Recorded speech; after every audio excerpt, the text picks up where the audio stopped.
So what's the best way to handle the fact that you were fired in your last job?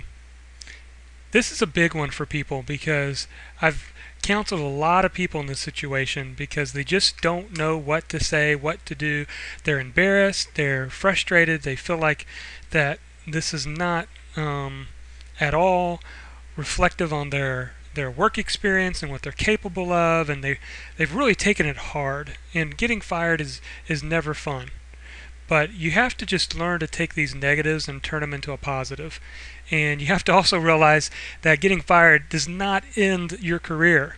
There are plenty of people, in fact, most people, if not everyone, gets a job after they've been fired. So it can happen. It's just going to take persistence. It's going to take a lot of thinking through the issues and knowing how to package it and knowing what to say and what to do. So here are my top 3 tips on handling this getting fired in your last job. Number 1, don't talk too much. See, I think what a lot of people do is they get uncomfortable and they just talk their way right into it. Now, there's certain things you want to hit head on.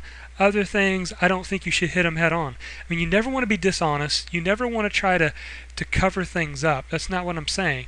But I'm saying let it come up in the natural flow of the conversation. It may not come up.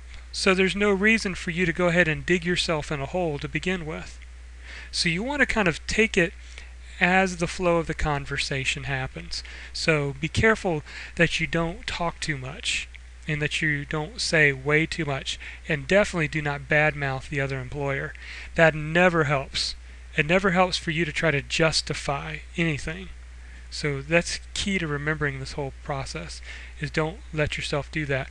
Number 2, bank on references.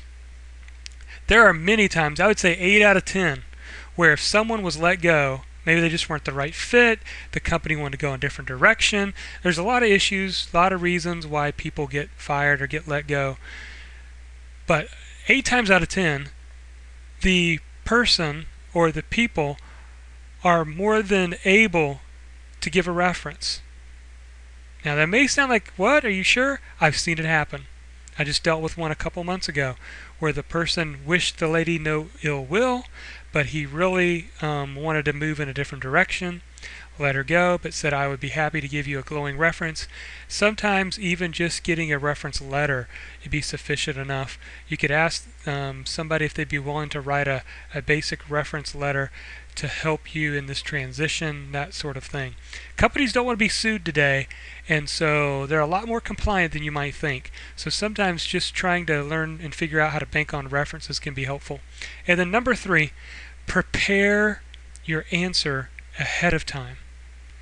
Don't go in blindly and just hope it doesn't come up and avoid it.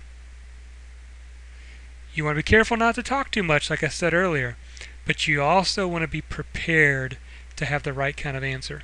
Now, there's many things that you could say, but I really am just going to list for you and show you what I think would be the top 2 things that I would recommend, the angles that I would recommend that you take. The first one is, since you were at this last company that you were fired from, if you got a new boss or a new supervisor since when you came on board, you could chalk it up to the fact that there was new management that came in and they had a different goal, they had a different agenda, they had different things they want to do. Sometimes they want to bring in their own people, so they try to push people out, or they change things up, and the position that you originally applied for and that you wanted to do was no longer the same position. Or the second thing that you could do is talk about the fact that the company decided to go in a different direction. Maybe the company shifted their role and responsibilities altogether. Maybe you were working a position that had a lot more horizontal responsibilities, and they wanted to pigeonhole you and put you in a more of a vertical role. And you just didn't. You just kind of were mentally shutting down. You can use that. You're mentally shutting down.